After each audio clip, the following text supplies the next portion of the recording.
Shop Tour 2017, month of January. So I've moved yet again. Just to the adjacent town, Eagle Nest, New Mexico. I didn't move my house, but I moved my shop. And I've downgraded in size, but upgraded in quality of space by quite a bit. My old shop was real drafty and cold, concrete floor. It was just like a leaky old battleship. Whereas this one is perfectly insulated and warm. I don't use a wood burning stove anymore. I got a propane heater. So anyways, we will start right here. I'm gonna do a detailed tour because that's what I like to see when I see shop videos. Details, every little piece. Not every little piece, but you know. Got these old maps hung up for fun. These are from some wildfires or a wildfire went on in California. I do some wildland firefighting in the summertime with my local department. Little microwave setup with a TV. I don't really use a TV anymore. I used to, but it's an old painting I did. The toolbox. I'm gonna make a lamp out of this. I've seen people do that. I'm not sure what this is. It looks like I don't want to say oil pan. It's something on the bottom of my car. Maybe the cover for a transmission, but I don't really know. I'm not exactly a mechanic. But check this out.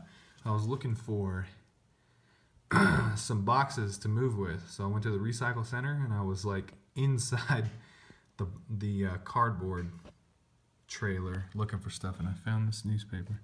Look at that date. 1912.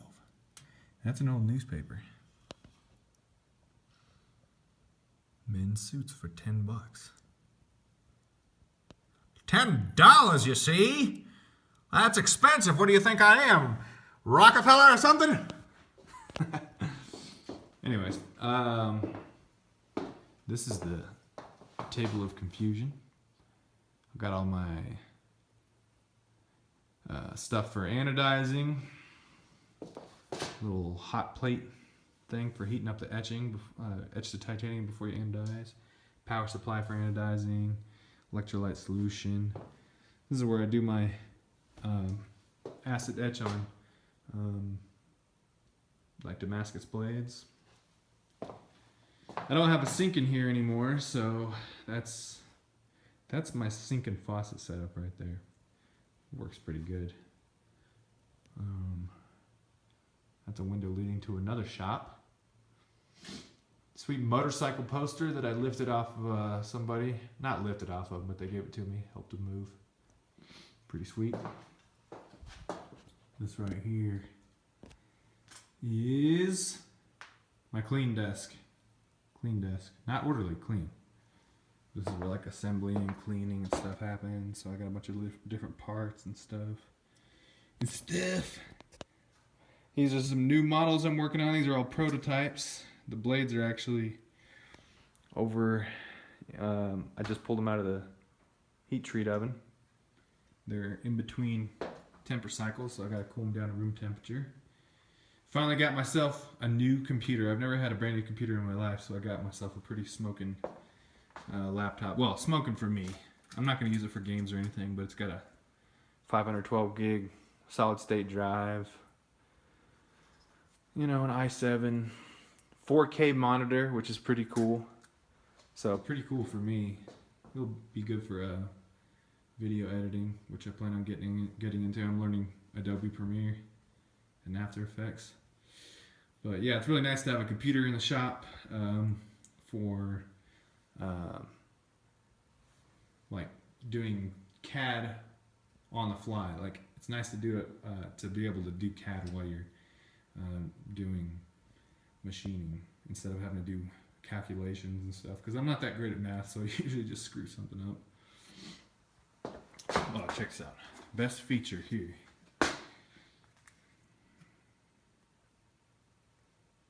Oh yeah. Vape Niche.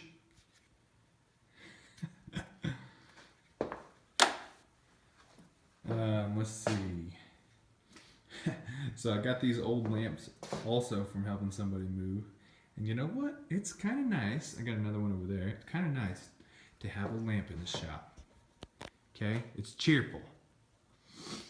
Gotta have 1022 out here. We live in the mountains, you know. Gotta have a weapon. Just in case you need to vanquish a vicious prairie dog or something.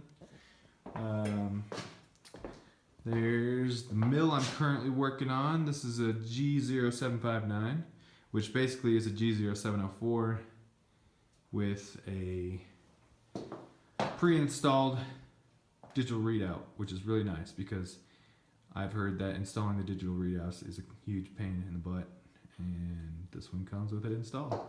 Also comes with a stand, which is a piece of junk, but it's part of the package. But if you're gonna buy a Grizzly, don't ever buy this stand because it's the most thin gauge, flimsy stand ever. Even after putting this, I weld this little stand to it, it's still really shaky. So, phase 2 rotary table.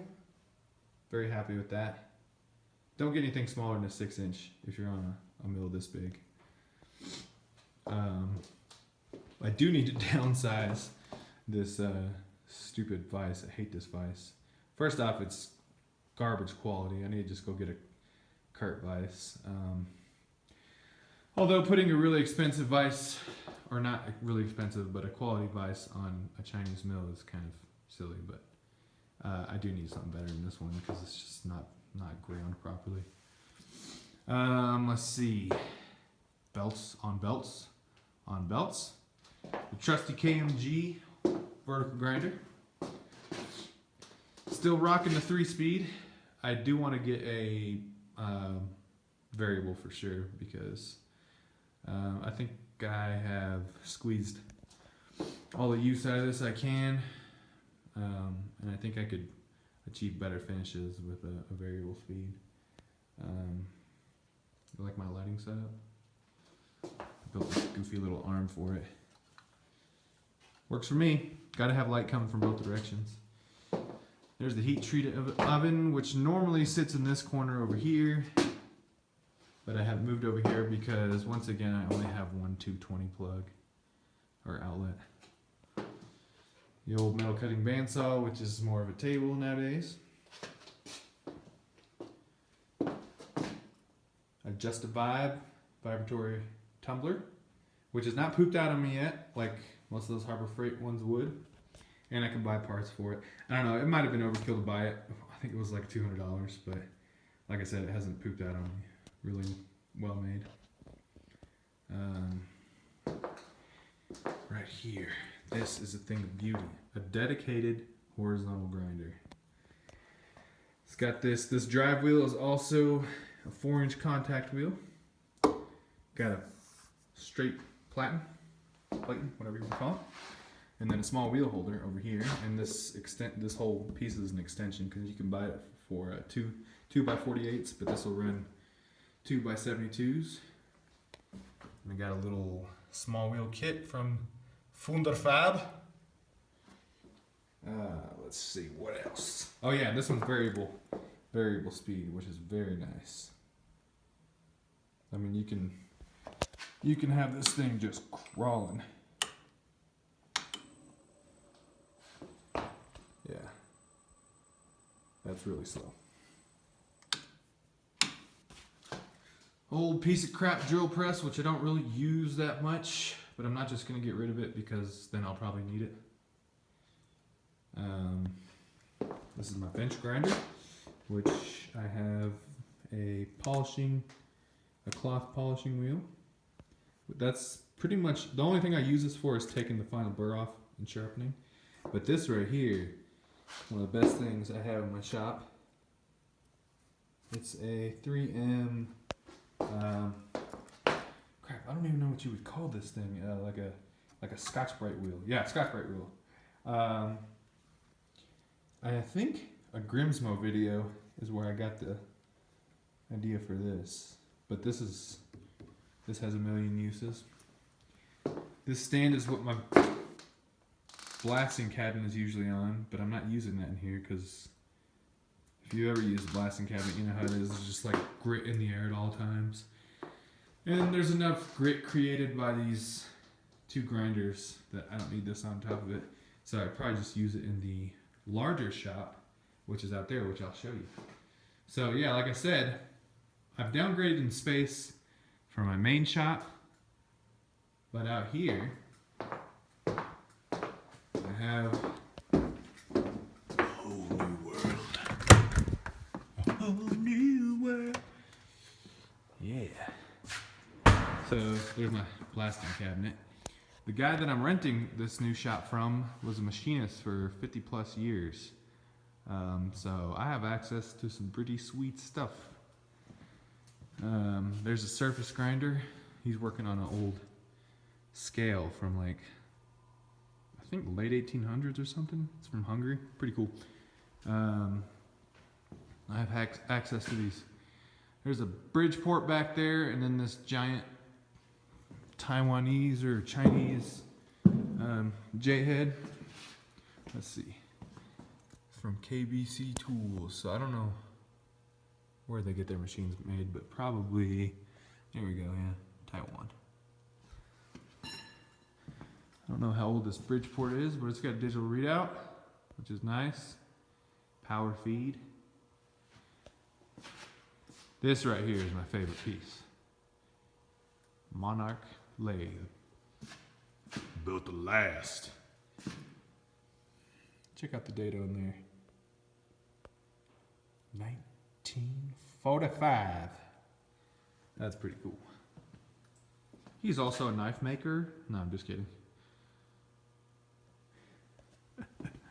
And then this beast. It's got like a 28-inch swing. He's kind of messy, as you can see. I organized all these cutters for him one time. I was like, yeah, I'm not doing that again because he just screwed it up in one day. But yeah, this is a big old Polish lathe. I would say there's probably 12 to 15 foot swing or length on this bed. Let's see. It doesn't say the size on here. Anyways, big old lathe for me at least. I know there's obviously larger lathes. Anytime I show something about these lathes, people are like, oh, you think that's big? That's not big. That's not big. Yeah, well, it's big to me, and it's big for most knife makers. Obviously, I mean, there's lathes that are made for like propeller shafts on oil tankers, and they're this, you know, like the size of an entire warehouse. So yeah, there's always a bigger fish. For me though, that was pretty big. Like you can't even take that chuck off without that chain hoist over there. But yeah, he's got stuff going, you know, going all the way back to the 40s, and got a big old bandsaw here, big old welder. This is his welding table. More bench grinders. All kinds of welding and cutting stuff here. That's my brother-in-law's welder.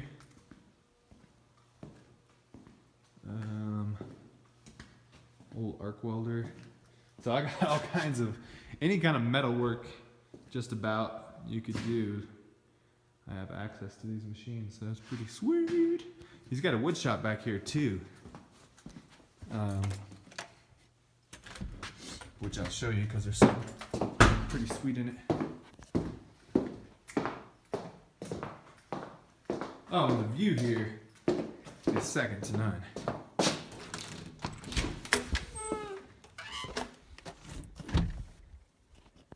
Check that out. Tallest mountain in New Mexico. Right there. And then I can just step out the back door and shoot if I want. It's pretty awesome, right? Right now there's snow drifts that are like 5 feet high over here.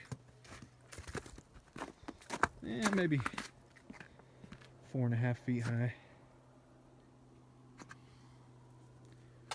I need to get those bicycles out of there before they rust away to nothing.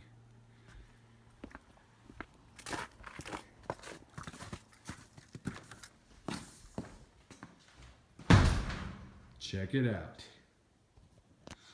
Now, I wish he had spent money on a CNC lathe or a CNC mill, but hey, he is a retired man and there's no reason he shouldn't be able to have some fun.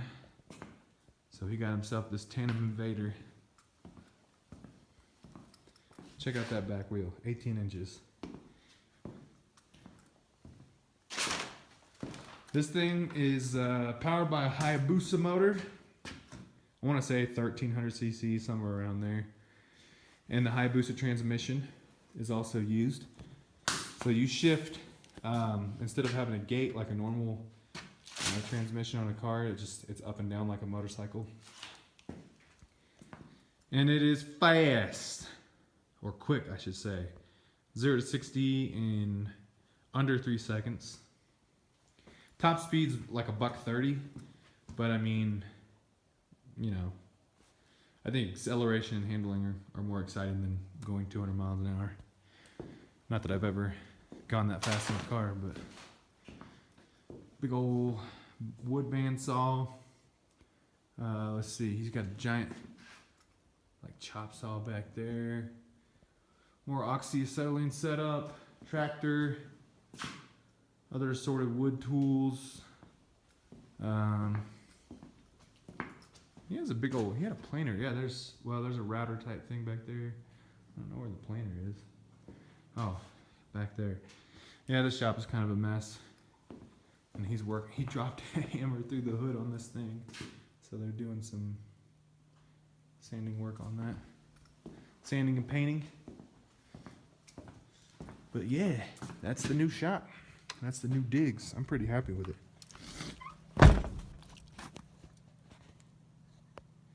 Signing off from Eagle Nest, New Mexico.